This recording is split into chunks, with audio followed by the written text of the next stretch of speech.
స్నేహితులారా, ఈ సమయాన్ని బట్టి దేవునికి వందనాలు తెలియజేస్తూ ఉన్నాను. ప్రేమపూర్వకంగా మిమ్మల్ని అందరినీ వాక్య ధ్యానంలోనికి ఆహ్వానిస్తూ ఉన్నాను. మీరు దున్నబడి విత్తబడుదురు అనే ఆలోచనను మీతో కూడా పంచుకోవడానికి ఇష్టపడుతూ ఉన్నాను కనుక దేవుని యొక్క వాక్యమును మీరు ముగింపు వరకు ఆలకించాలని, మీ కుటుంబ సభ్యులతోనూ తోటి విశ్వాసులతోనూ ఈ వీడియో షేర్ చేసుకోవాలని, మీ ప్రార్థన మనవులు ఎటువైనను కామెంట్స్ రూపంలో కానీ ఫోన్ కాల్ ద్వారా కానీ తెలియజేయండి. నమ్మకంగా మీ కొరకు ప్రార్థిస్తాము. ఈ వీడియో మీ ఆధ్యాత్మిక జీవితంలో ఉపయోగకరంగా ఉంది అని మీకు అనిపిస్తే దయచేసి ఈ ఛానల్ను సబ్స్క్రైబ్ చేసుకునవలసినదిగా మనవి చేస్తూ ఉన్నాను. లేఖనము ఇర్మియా గ్రంథము 36వ అధ్యాయము 9వ వచనము. నేను మీ తట్టు తిరగగా మీరు దున్నబడి విత్తబడుదురు. స్నేహితులారా, కొన్ని పర్యాయాలు మన జీవితంలో శ్రమలు, ఇబ్బందులు, అనానుకూల పరిస్థితులు చెలరేగినప్పుడు మన చుట్టూ ఉన్నటువంటి ప్రజలు, సమాజము మనలను చూసి హేళన చేసేటటువంటి వారుగా, నవ్వుల పాలు చేసేటటువంటి వారుగా ఉంటారు. సాధారణంగా మనం కష్టంలో ఉంటే ఇతరుల యొక్క మద్దతు, సహాయము అర్థం చేసుకొని సహకరిస్తారేమో అనే ఆలోచనల మధ్య ఉండేటటువంటి వారంగా ఉంటాం.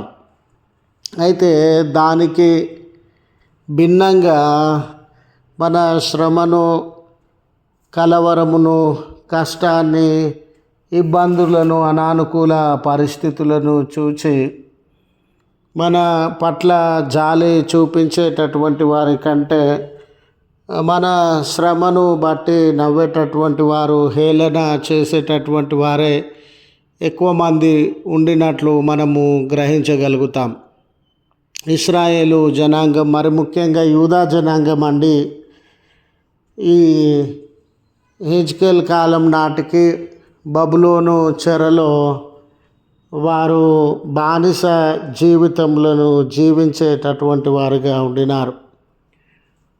అక్కడికి వెళ్ళి వీళ్ళ విశ్వాసమును గురించి లేక వీళ్ళ యొక్క నిరీక్షణను గురించి ఎరిగినటువంటి ప్రజలు, యూదా జనాంగము దేవుడు సృష్టికర్త అని దేవుని గురించి వారు కలిగి ఉన్న విశ్వాస జీవితాన్ని బట్టి, అయ్యో మీ దేవుడు మిమ్మల్ని విడిచిపెట్టాడా, మీ దేవుడు మిమ్మల్ని మర్చిపోయాడా, మీ దేవుడు సజీవుడు అన్నారే, మీ దేవుడు కార్యములను జరిగించే దేవుడు అన్నారే, మీ దేవుడు విజయాన్నిచ్చే దేవుడు అన్నారే, ఈరోజు మరి ఆ దేవుడు ఏమైపోయాడు? నిజంగా దేవుడు మీ పక్షాన ఉంటే ఈ చెరలో మీరు ఉండేటటువంటి వారా? నిజంగా దేవుడు మీ పక్షాన ఉంటే మీరు బానిసలుగా మారిపోయేటటువంటి వారా, అపజయాన్ని అనుభవించేటటువంటి వారా అనే వారి చుట్టూ ఉన్నటువంటి జనాంగములన్నీ వాళ్ళను చూస్తూ నవ్వుచూ ఉన్నటువంటి పరిస్థితి, హేళన చేస్తూ ఉన్నటువంటి పరిస్థితి, వారికి అవమానమును, సిగ్గును కలుగజేస్తూ ఉన్నటువంటి పరిస్థితి. అలా వారి జీవితంలో ప్రజల మధ్య, సమాజంలో చులకనైపోయినవిగా, ఎగతాళి చేయబడుతూ ఉన్న జీవితములుగా ఉండిన సందర్భంలో దేవుడు మరలా వారిని దర్శించి మేలు కలుగజేయాలని, వారి జీవితాలలో ఆనందాన్ని, విడుదలను నింపాలని కాంక్షించుచున్నటువంటి దేవుడుగా ఈ వాగ్దానాన్ని వారికి బయలుపరచుచు ఉన్నాడు.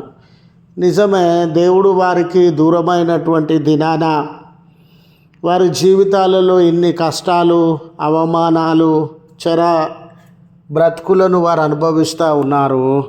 అలాంటి తరుణంలో దేవుడు మరలా మీ వైపు నేను తిరుగుతాను, మిమ్మల్ని మీరు ఈరోజు నవ్వుల పాలవుతూ ఉన్నారు కదా, ఈరోజు నిందల పాలవుతూ ఉన్నారు కదా, ఈరోజు మీ జీవితము ఎన్నో కష్ట నష్టముల మధ్య నెమ్మది కోల్పోయిన జీవితంగా దుఃఖంలో చెరలో జీవించేటటువంటి వారుగా ఉన్నారు కదా, నేను మరలా మిమ్మల్ని దర్శిస్తాను, మీ వద్దకు వస్తాను, నా ఉనికి నా సన్నిధి మీతో కూడా ఉంటుంది అని వారికి ఈ ధైర్యాన్ని ఆదరణను కలుగజేస్తూ ఉన్నాడు. అయితే నేను మీ వైపు తిరిగి చూసినప్పుడు, మిమ్మల్ని దర్శించినప్పుడు మీ పరిస్థితులన్నీ కూడా మారిపోతాయి. మీరు ఒక భూమి దున్నినప్పుడు, దానిలో విత్తనం వేసినప్పుడు అంతకుముందు ఆ భూమి బీడు భూమిగా ఉంది కదండి.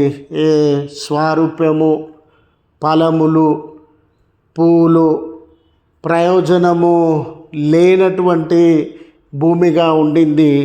ఆ భూమిని మనము దున్ని విత్తనం వేసినప్పుడు ఆ భూమిలో రకరకాల ఫలములు, రకరకాల పుష్పములు, రకరకాల ప్రయోజనములు ఏ రీతిగా చేకూరుతాయో మీ జీవితంలో కూడా నేను దర్శించినప్పుడు అటువంటి ఆశీర్వాదములు పొందుతాయనే వాగ్దానాన్ని దేవుడు వారికి అందజేస్తూ ఉన్నాడు.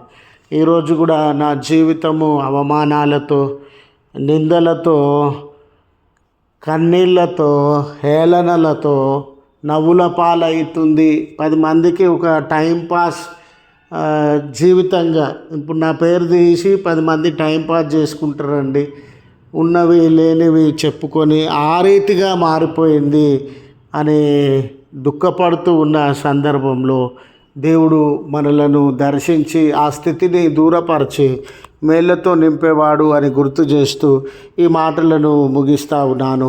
ప్రార్థించుదము. కృపగల తండ్రి, మహోన్నతుడా, నీ పరిశుద్ధ నామమునకు వందనాలు. బీడు బారిన ప్రయోజనము లేనటువంటివిగా, నిందలతో, అవమానములతో నవ్వుల పాలవుతూ ఉన్న, సిగ్గుకు లోనవుతూ ఉన్న జీవితములను మీరు దర్శించి మేలును అనుగ్రహించి ఫలభరితమైన జీవితములుగా చేస్తానని వాగ్దానం చేసినటువంటి దేవుడవు కదా అయ్యా. ఈరోజు మీ వైపు తేరి చూస్తూ ఉన్నాం. మమ్మల్ని దర్శించండి, మా బ్రతుకులను మార్చండి, మా బ్రతుకులలో ఉన్న ఆయాసకరమైన పరిస్థితుల నుండి విమోచనను మీ పుణ్యనామమును అనుగ్రహించండి. కలవరము, కష్టము, కన్నీరు, అనారోగ్యం కలిగి ఈ ప్రార్థనలో ఏకీభవించుచు ఉన్న బిడ్డలను మీరు దర్శించండి యేసయ్య. వారి జీవితాలలో మేలు కలగజేయండి యేసయ్య. అలాగునే ఈ దినాన బర్త్డేస్ అని, వెడ్డింగ్ యానివర్సరీస్ అని కృతజ్ఞతా భావంతో మీ వైపు తేరు చూస్తూ ఉన్న బిడ్డలకి మీ దీవెనలను కుమ్మరించి వారి జీవితంలో గొప్ప మేళ్లను అనుగ్రహించమని క్రీస్తు పేరట వేడుకొనుచు ఉన్నాము తండ్రి. ఆమెన్. తండ్రి, కుమార, పరిశుద్ధాత్మ త్రియేక దేవుని దీవెన మనకు తోడై ఉండి మనలను కాపాడునుగాక. ఆమెన్.